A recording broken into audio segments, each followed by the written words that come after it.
Hello and welcome back. Our last video was talking about names in the first century and what we can learn about them, about the Gospels from them. But something that I found fascinating that there just wasn't enough time to talk about in that video is the names that Jews weren't naming their children in the first century. And no, I am not talking about Northwest.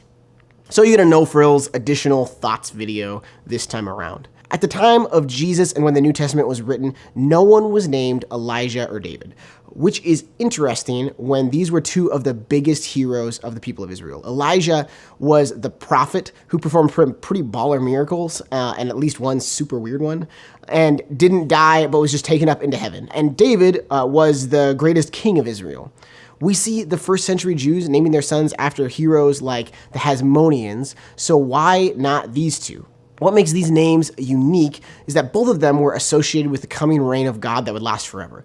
Elijah was expected to return to announce the coming of the Messiah, and the royal Messiah himself would be the son of David, who would come and overthrow the Roman oppressors and establish his throne in the kingdom of God forever. No one was named Moses either, and Bauckham suggests that also had to do with the expectation of the Messiah, but I'm just not smart enough to see the connection, so I can't elaborate on it.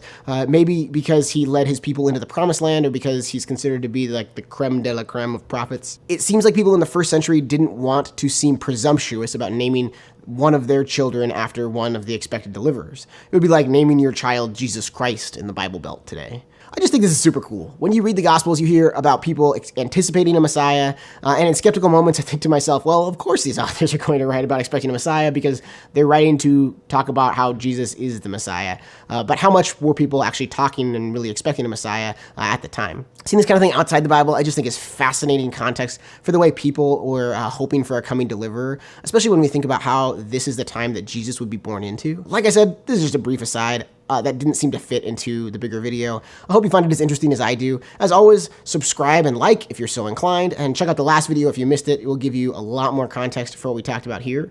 Besides that, we'll see you next week, and have a great day. Great job, Dad. Thanks, Eleanor.